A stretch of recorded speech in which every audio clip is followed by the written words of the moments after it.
ചരിത്രം എന്നും വീരഗാഥകൾ പാടുന്നത് വാളുകൾ കൊണ്ട് സാമ്രാജ്യങ്ങൾ കീഴടക്കിയവരെ കുറിച്ചാണ്. എന്നാൽ കാലം അതിൻ്റെ ഹൃദയത്തോട് ചേർത്ത് പിടിച്ച ഒരു പ്രണയകഥയുണ്ട്. അത് കേവലം വാക്കുകൾ കൊണ്ടോ കവിതകൾ കൊണ്ടോ എഴുതപ്പെട്ടതല്ല, മറിച്ച് കണ്ണീരും ആത്മസമർപ്പണവും കൊണ്ട് ചരിത്രത്തിൻ്റെ താളുകളിൽ കോറിയിട്ടതാണ്. രണ്ടു മനുഷ്യർ, ഒരാൾ വിജ്ഞാനത്തിൻ്റെ നഗരവാതിൽ എന്നറിയപ്പെട്ട ധീരനായ പോരാളിയായ അലി, മറ്റൊരാൾ പ്രവാചകന്റെ പ്രിയപുത്രി, സ്വർഗത്തിലെ സ്ത്രീകളുടെ രാജ്ഞിയായ ഫാത്തിമ. അവരുടെ പ്രണയം കൊട്ടാരങ്ങളിലായിരുന്നില്ല, മറിച്ച് ദാരിദ്ര്യം നിറഞ്ഞ ഒരു കുടിലിലായിരുന്നു. വിശപ്പിന്റെ നിമിഷങ്ങളിലും ആ സ്നേഹത്തിന് മാധുര്യമേറി. മരണം കൊണ്ട് അവസാനിക്കാത്ത, മരണത്തിന് ശേഷവും ബാക്കിയായ ആ മഹാപ്രണയത്തിന്റെ ചരിത്രം തുടങ്ങുന്നത് ഇവിടെയാണ്. മക്കയിലെ പ്രവാചക ഭവനത്തിൽ വളരുമ്പോൾ അലിക്ക് ഫാത്തിമയോട് തോന്നിയത് വെറുമൊരു ഇഷ്ടമായിരുന്നില്ല, അതൊരു ആരാധനയായിരുന്നു. ഫാത്തിമയുടെ ഓരോ ചലനത്തിലും പ്രവാചകന്റെ പ്രതിബിംബം അലി കണ്ടു. അലി ധീരനായിരുന്നു, പക്ഷെ ഫാത്തിമയുടെ മുന്നിലെത്തുമ്പോൾ ആ സിംഹം ഒരു പാവക്കുട്ടിയായി മാറുമായിരുന്നു. തന്റെ ദാരിദ്ര്യം കാരണം ഫാത്തിമയെ വിവാഹം ആലോചിക്കാൻ അലിക്ക് മടിയായിരുന്നു. പക്ഷെ ആ മനസ്സിലെ പ്രണയം അള്ളാഹു അറിഞ്ഞിരുന്നു. അബൂബക്കർ സിദ്ദീഖും ഉമറും പോലുള്ള വലിയ പ്രഭുക്കൾ ഫാത്തിമയെ വിവാഹം ആലോചിച്ചെങ്കിലും പ്രവാചകൻ കാത്തിരുന്നത് അലിക്കു വേണ്ടിയായിരുന്നു. ഒടുവിൽ അലി ചോദിക്കുവാൻ ചെന്നപ്പോൾ വാക്കുകൾ പുറത്തു വന്നില്ല. പ്രവാചകൻ ചിരിച്ചുകൊണ്ട് ചോദിച്ചു, അലി, നിന്റെ പക്കൽ എന്തുണ്ട്? അലി തന്റെ പടച്ചട്ട വിറ്റു കിട്ടിയ ആ ചെറിയ തുക മഹറായി നൽകി. ആ പടച്ചട്ടയായിരുന്നു അലിയുടെ ഏക സമ്പാദ്യം. തന്റെ സംരക്ഷകനായ പടച്ചട്ട വിറ്റ് അലി ഫാത്തിമയെ സ്വന്തമാക്കി. അവിടെ നിന്നാണ് ആ ത്യാഗത്തിന്റെ കഥയുടെ തുടക്കം.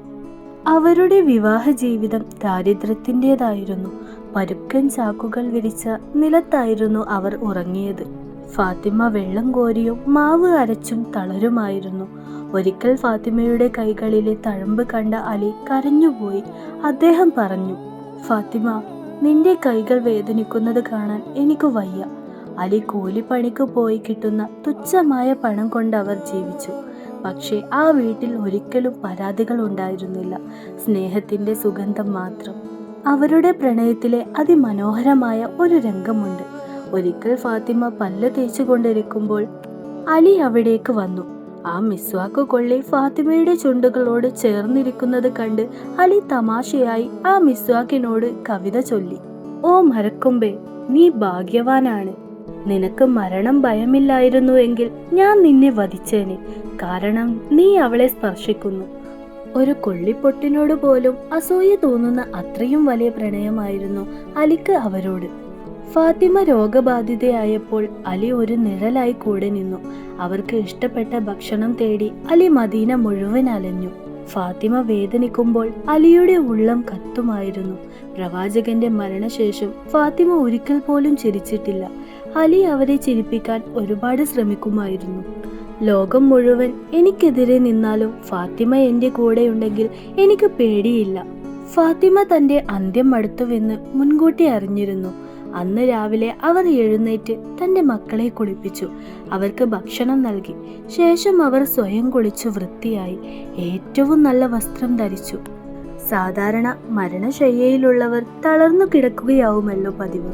എന്നാൽ ഫാത്തിമ ആ ദിവസം ഒരു മണവാട്ടിയെ പോലെ ഒരുങ്ങി അലിയെ കാത്തിരുന്നു. അലി അരികിലെത്തിയപ്പോൾ ഫാത്തിമ പറഞ്ഞു, അലി, എൻ്റെ സമയം കഴിഞ്ഞിരിക്കുന്നു. നിങ്ങൾ എന്നെ നിങ്ങളുടെ അടുത്തൊന്നിരുത്തൂ. അലി അവരുടെ അരികിലിരുന്നു. ഫാത്തിമ തുടർന്നു, അലി, നമ്മൾ ഒന്നിച്ചു ജീവിച്ച ഈ കാലത്തിനിടയിൽ ഞാൻ നിങ്ങളോട് എപ്പോഴെങ്കിലും കള്ളം പറയുകയോ നിങ്ങളെ വഞ്ചിക്കുകയോ ചെയ്തിട്ടുണ്ടോ? അലി പൊട്ടിക്കരഞ്ഞുകൊണ്ട് പറഞ്ഞു, അല്ലാഹുവാണേ സത്യം, ഒരിക്കലുമില്ല. നീ അല്ലാഹുവിനെ അത്രമേൽ ഭയപ്പെടുന്നവളായിരുന്നു. നിന്റെ വിയോഗം എനിക്ക് താങ്ങാനാവില്ല ഫാത്തിമ. എൻ്റെ പിതാവിനും പ്രവാചകനും ശേഷം എനിക്കുണ്ടായ ഏറ്റവും വലിയ നഷ്ടമാണിത്. പരസ്പരം നോക്കി അവർ അല്പനേരം കരഞ്ഞു. അലിയുടെ കണ്ണുനീർ തുള്ളികൾ ഫാത്തിമയുടെ കവിളിൽ വീഴുന്നുണ്ടായിരുന്നു. ഫാത്തിമ അലിക്ക് 3 പ്രധാന നിബന്ധനകൾ നൽകി. എൻ്റെ മയ്യത്ത് നിങ്ങൾ തന്നെ കഴുകണം. ആരും എന്നെ കണ്ട് സങ്കടപ്പെടാൻ ഇടവരരുത്. എന്നെ രാത്രിയുടെ ഇരുട്ടിൽ ആരും കാണാതെ ഖബറടക്കണം. അലി അതൊക്കെയും സമ്മതിച്ചു. അല്പസമയത്തിനകം അലിയുടെ മടിയിൽ തലവെച്ച് ആ പുണ്യപുത്രി ഈ ലോകത്തോടും തൻ്റെ പ്രിയതമനോടും വിട പറഞ്ഞു. മദീന ഉറങ്ങിക്കിടന്ന ആ രാത്രിയിൽ വിരലിൽ എണ്ണാവുന്ന ആളുകൾ മാത്രം ചേർന്ന് ഫാത്തിമയെ കബറടക്കി.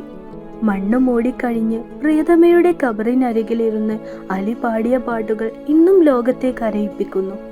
ഓ മണ്ണേ, നീ അറിയുന്നുണ്ടോ നീ ആരെയാണ് ഉള്ളിൽ ഒളിപ്പിച്ചിരിക്കുന്നതെന്ന്? പ്രവാചകന്റെ കരളും എൻ്റെ ആത്മാവുമായ ഫാത്തിമയെയാണ് ഞാൻ നിനക്ക് നൽകിയിരിക്കുന്നത്. അതിനുശേഷം അദ്ദേഹം ഖബറിനോട് ചോദിച്ചു, ഞാൻ സലാം ചൊല്ലുമ്പോൾ നീ എന്തേ മറുപടി നൽകാത്തത്? സ്നേഹിതർ തമ്മിലുള്ള സംസാരം എന്നേക്കുമായി അവസാനിച്ചോ? അലി ആ ഖബറിനരികിൽ നിന്ന് എഴുന്നേൽക്കാൻ പ്രയാസപ്പെട്ടു. അദ്ദേഹം പറഞ്ഞു, ഫാത്തിമ, നിനക്കു ശേഷം ഈ ലോകത്ത് എനിക്ക് ഇനിയൊരു സന്തോഷമില്ല. എൻ്റെ ശ്വാസം നിലക്കുന്നത് വരെ ഞാൻ നിനക്കു വേണ്ടി കരഞ്ഞുകൊണ്ടേയിരിക്കും. അലി പിന്നീട് ജീവിച്ച നാളുകളിലൊക്കെയും ഫാത്തിമയുടെ ഓർമ്മകൾ അദ്ദേഹത്തെ വേട്ടയാടി.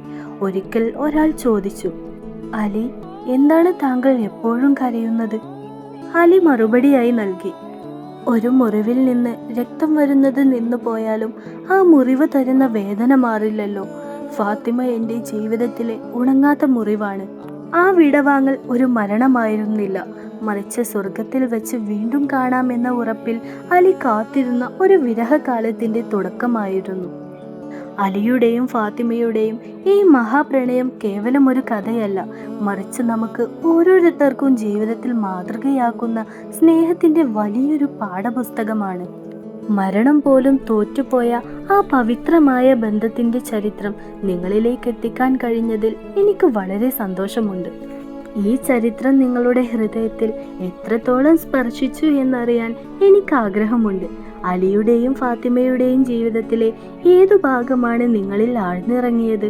അല്ലെങ്കിൽ ആ സ്നേഹത്തിൽ നിന്ന് നിങ്ങൾ ഉൾക്കൊണ്ട പാഠം എന്താണ്?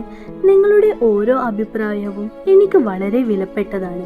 ഈ വീഡിയോയെക്കുറിച്ചുള്ള നിങ്ങളുടെ ആത്മാർത്ഥമായ ചിന്തകൾ താഴെ കമൻറ്റ് ബോക്സിൽ രേഖപ്പെടുത്തുമല്ലോ. ഈ പവിത്രമായ ചരിത്രം മറ്റുള്ളവരിലേക്ക് എത്തിക്കാൻ ഈ വീഡിയോ ഷെയർ ചെയ്യാനും മറക്കരുത്. നമുക്ക് മറ്റൊരു സുന്ദരമായ ചരിത്രവുമായി വീണ്ടും കാണാം.